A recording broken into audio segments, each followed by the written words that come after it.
हामियों के लिए तो जूलियन असांज सच के मुतलाशी हैं, मगर मुखालफीन के नज़दीक लोगों की जान खतरे में डालने वाले।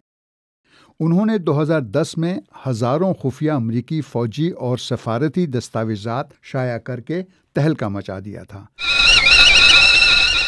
अमरीकी फ़ौज की तारीख में ये राज़ों का सबसे बड़ा इफ्शा था। इससे पहले भी वो विकीलीक्स पर हज़ारों ऐसी खुफिया मालूमात शाया कर चुके थे जो कई हुकूमतों और माली इदारों के लिए शर्मिंदगी का बायस बनी। 2010 में अफ़गानिस्तान और इराक पर फ़ौजकशी से मुताल्लिक जो खुफिया दस्तावेज़ात और मवाद शाया किया गया, उससे अमरीका और उसके इत्तेहादियों की बदनामी हुई।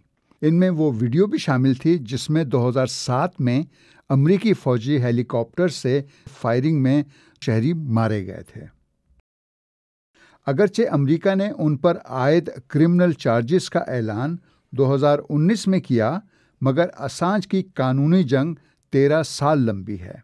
नवंबर 2010 में स्वीडन की एक अदालत ने विकीलीक्स की 2 रज़ाकार लड़कियों के रेप के इल्ज़ाम में उनकी गिरफ्तारी के वारंट जारी किए।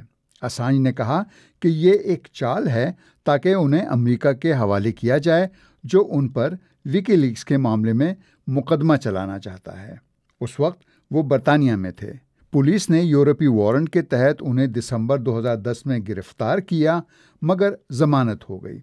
जमानत देने वालों में पाकिस्तान के साबिक वज़ीर आज़म इमरान खान की साबिक बीवी जमाइमा खान भी शामिल थीं।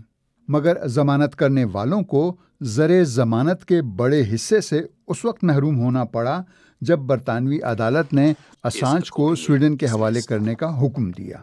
उन्होंने गिरफ्तारी देने की बजाय एक्वाडोर की एम्बेसी में पनाह ले ली।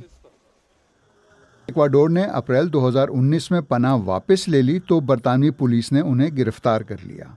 इसी साल अमेरिका ने बरतानिया से जूलियन असांज की तहवील का मुतालबा किया। अमरीकी वकला का कहना है कि असांज ने साजिश की और महकमा दिफा पेंटागन के कंप्यूटर हैक करने की कोशिश की। अमरीकी तहवील के खिलाफ बरतानिया में जूलियन असांज की कानूनी जंग 2020 में शुरू हुई थी। 52 बरस के जूलियन असांज ऑस्ट्रेलवी शहरी हैं। उन्हें तालिबे इल्मी के ज़माने से ही कंप्यूटर का शौक़ था और इसी शौक़ का नतीजा था कि उन्हें 1995 में दर्जनों वेबसाइट्स हैक करने पर जुर्माना भी अदा करना पड़ा था।